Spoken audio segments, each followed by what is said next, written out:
What's going on, guys? And welcome to another edition of Inside the Hashes Player Interview. My name is Jerome Jones, and I have the privilege to be talking to none other than tight end from Coastal Carolina, Isaiah Likely. We had a great conversation. Got to talk to him about going from Massachusetts to Coastal Carolina. Talked about him as a tight end and what other tight ends he modeled his game after, and his incredible game playing against Arkansas State. So with that being said, let's get right into it. I hope you guys enjoy, and I'll see you on the flip side.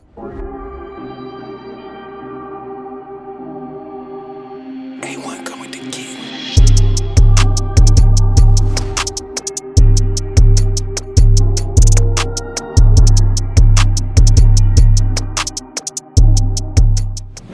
Isaiah Likely, tight end for Coastal Carolina, extraordinary tight end, man. I'm so glad to see you and talk to you today. How you doing today? Real good. Thank you for having me here.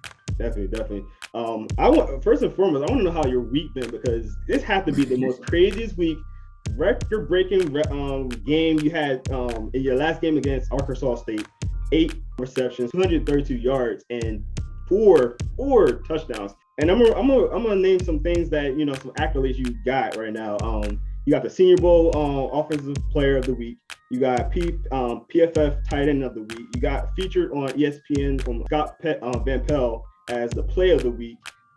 And you probably got accolades just coming in as we're talking right now. So I want to know, how are you feeling? How has this week been for you? And since the game, how are you handling all this craziness right now? I mean, yeah, social media has definitely been, going. Really just still in awe for real. It's an extraordinary moment for me in the offense. Just giving thanks to the O-line, quarterback all the time, and really the play calling. I mean, without any of them, I wouldn't have this type of moment. I had that type of so.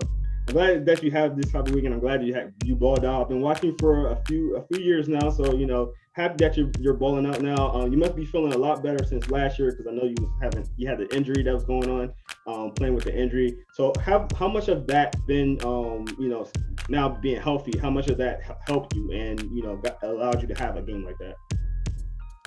Really, it just opened the playbook up, I would say, a little bit more, showing my blocking aspect of the game. For last year, having a foot injury, it's hard to create as much power into blocks as you really want to, for the simple fact that you don't want to re-tear or redoing anything else to your foot, pushing you back later or taking you out for the rest of the season. So, just showing the inline blocking a lot more this season, perimeter blocking, and just actually finishing blocks, I felt like it's been the main focus point for me this year. Definitely. And I have, just for the people that don't know a lot about you and would like to learn about you, I want to name some things that I noticed on tape, and then I would love you to kind of describe yourself. I said vertical threat, quick feet, good speed, hand strength is really good, physical player. How would you describe yourself? Is there anything that you would like to add on to that? Not necessarily add. I mean, I'm just a competitor. I mean, I love the game of football. So whatever I got to do, whatever play call is called, whatever blocking assignment, catching, whatever route I got to run, I mean, I'm going to make it happen. I'm going to try to be a big play waiting to happen, whether it's in the blocking game or catching game. So let's go back a little bit, and again, I want people to kind of know who you are as a person as well. Coming from Everett High School in Massachusetts, Cambridge, Massachusetts, you were actually a wide receiver coming into college, and then you converted to wide receiver, and you also have some basketball background. How did that help you, as well as the things that you learned since being in Coastal Carolina? I feel like, having a background in wide receiver has definitely helped me get in and out of breaks, in and out of routes, understanding the route trees. So the passing game is going to come easily to me. So I spent a lot of time really worrying about the running game, inline blocking, little fundamentals like steps, hand placement, and all the things you need to do to be able to move 300 plus guys on the D-line. Yeah. So definitely I felt like that was the biggest mantra and the biggest, vocal point that I have, and like a lot of people was wondering, questioning me being a tight end this year. So definitely trying to put a lot of that on film and progress. So would you say the blocking was probably the hardest thing you had to learn? 100%. All right, awesome. So, like I said, coming from Massachusetts, I just moved down to the South myself. I'm actually from Jersey, moved down to the South. We've been down here for a few months now. So what was the biggest difference for you moving from North to the South? Understanding that the South is a lot of land, for real. I mean, I'm a city kid. We got street lights, we got street sign. You can't drive in the city without being stopped at a red light, stop sign or something. So like when I get down here in the South, it's like I could drive miles and miles and miles and not see a stop sign or something to stop my car. So I just, just always, and just really kind of the way people are. I mean, just getting accustomed to no ma'am, yes ma'am. Because yeah, definitely. Like being from up north, you don't really say that a lot. So like just coming here, being accustomed to that. So when I go home, my mama hearing it a lot. She just catches her off guard. Right? Now she's used to it. So nice. That's funny. I'll say the things that I noticed. And I've only been down here for a few months now, but the things I know is obviously the weather.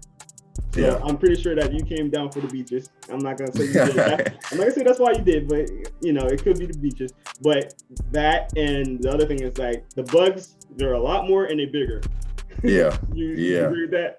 100%. Definitely. 100%. So obviously, you got recruited to Coastal Carolina. You had other offers. One being UMass. What was UMass was a lot closer to you. What made you come to Coastal Carolina instead of going to like a UMass that's close to home? You're still around family and you moved so far. What came into that decision?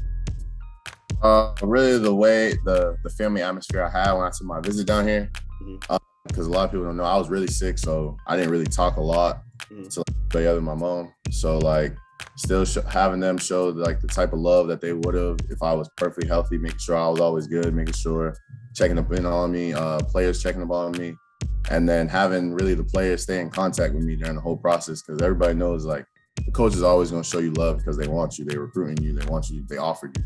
But like having the players hit you up on a daily basis, wishing you a good game, wishing you good luck, telling you, oh, I watched you so-and-so on this play, I watched you so-and-so in this game.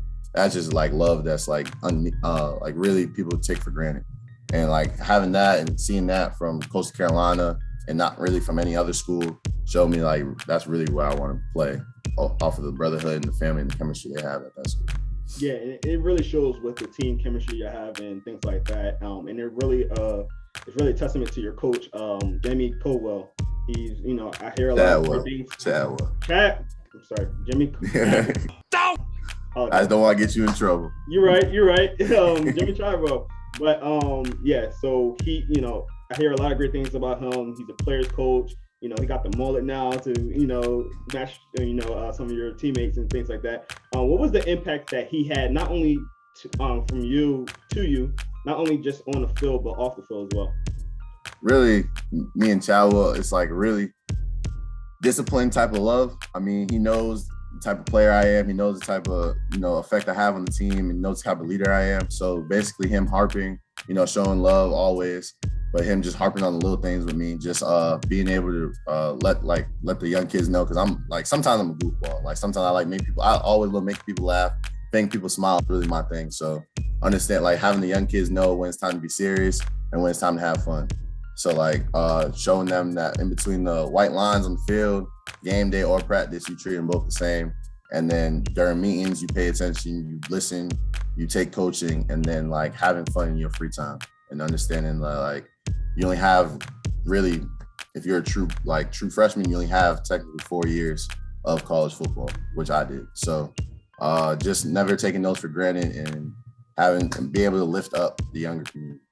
That's awesome. That's great to hear. And you just said that you're a goofball. I do have a question for you. The name Gorilla, the Gorilla. You call yourself the Gorilla. Where did the nickname came from? And was it something that you kind of like, something that you put yourself on, or you've been called that? Like how that kind of came about?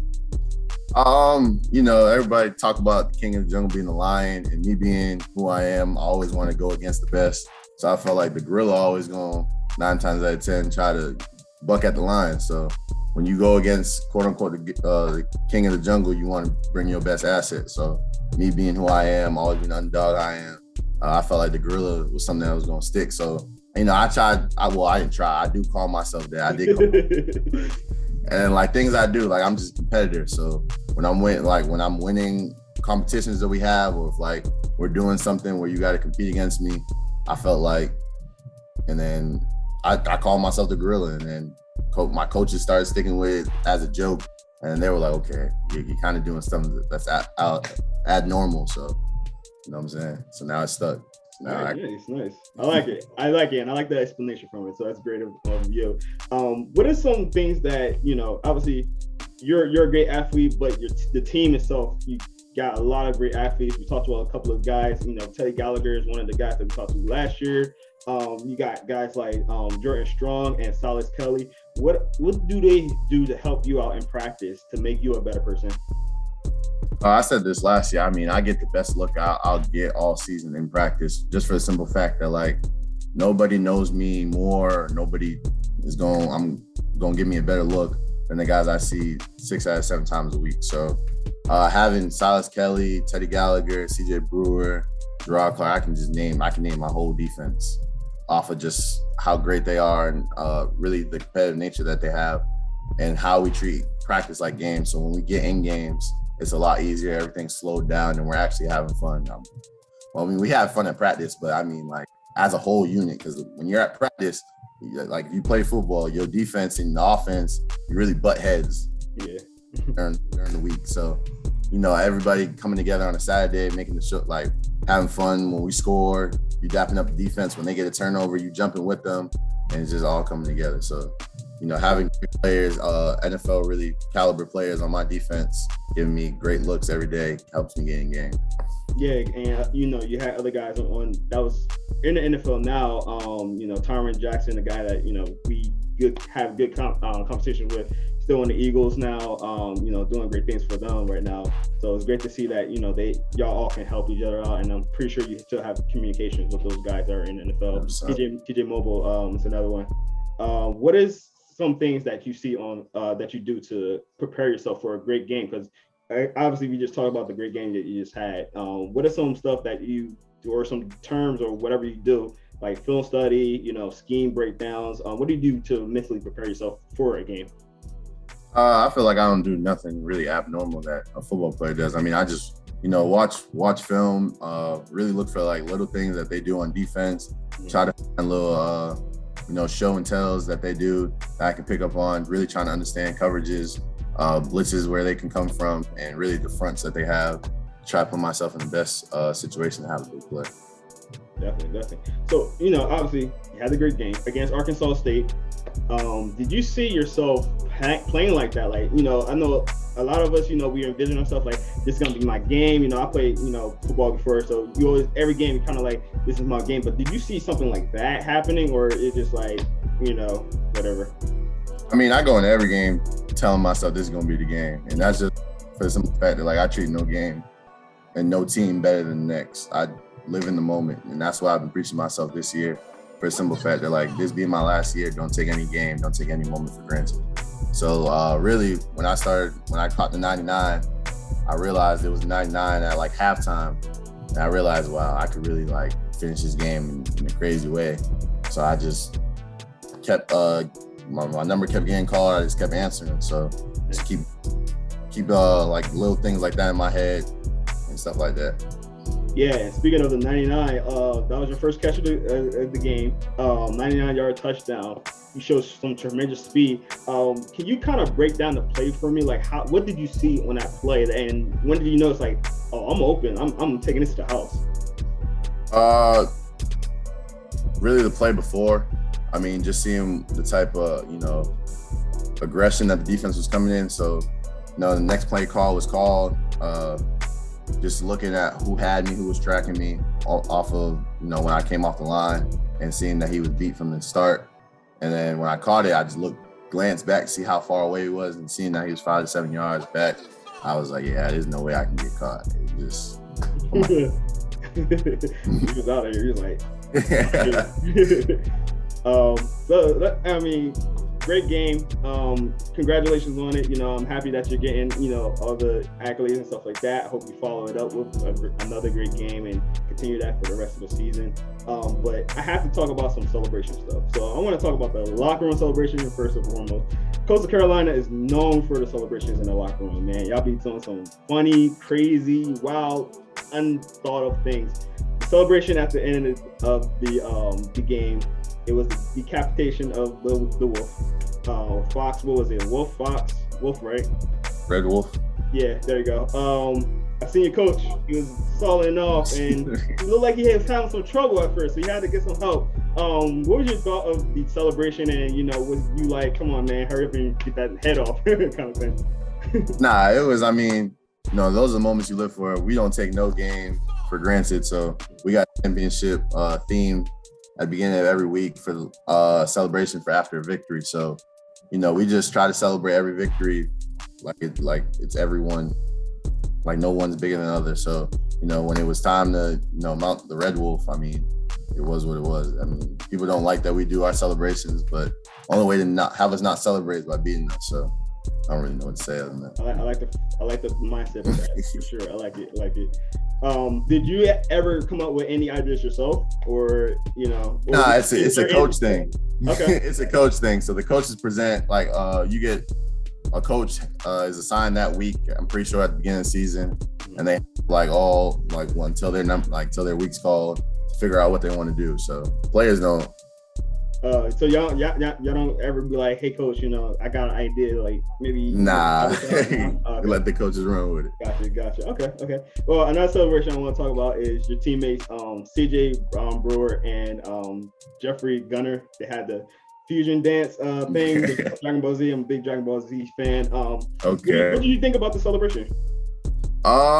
You know, I felt like it was dope. I mean, we got in trouble at the beginning of the year for doing celebrations in the end zone on offense. So, you know, defense kind of had a little bit of punishment running, so they were upset.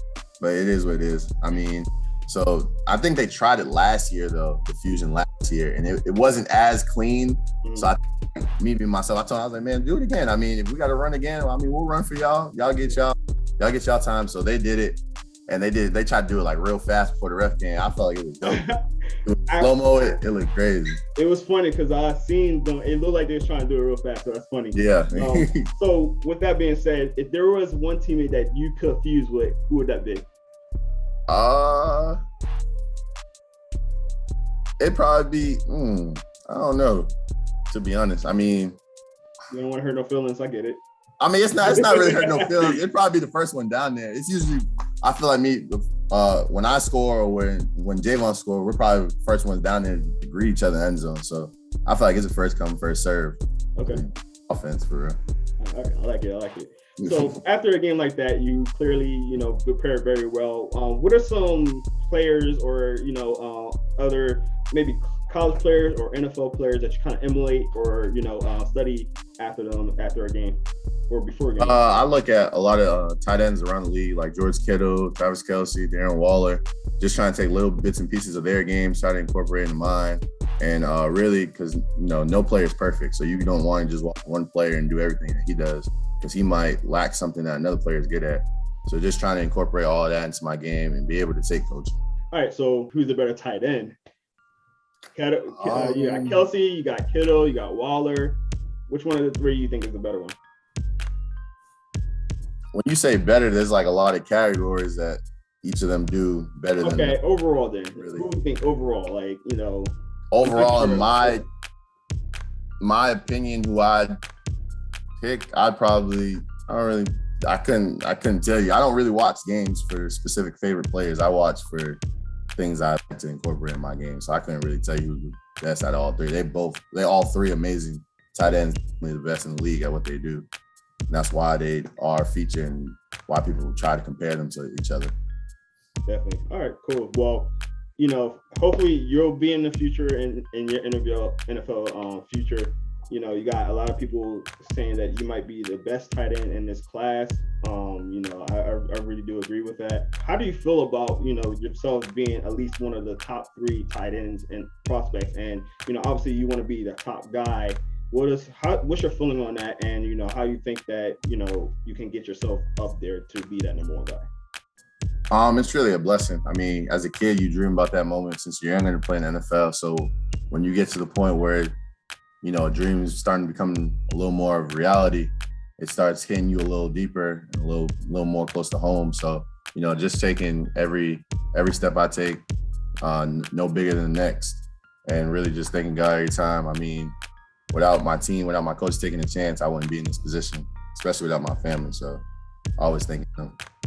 That's awesome, man. And obviously, you want to graduate. Before you do that, you stay for your senior season. I seen that you had a thing where, you said that you would love to, graduate. You made a promise to your mom. That's real cool. 100%. Yeah.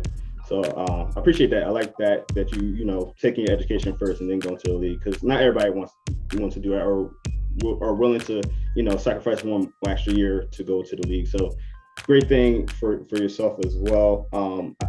I really do like that. So that's awesome. I appreciate that one, man. All right, no problem. So obviously you're going to be getting a lot of attention, especially after the season. Jim Nagy of the Senior Bowl already got you on his list of players that he might go. Us at Inside the Hash, we've been going every year, so we would love to get an interview if you do go. But if you get that invite, you think you'll be going this year? I ain't even gonna say nothing. I mean, I'd love to get the invite. It's always a blessing to be invited to a game. Definitely Senior Bowl, any other bowls that they invite me to. But just really just harping on this season, playing my last season with my team.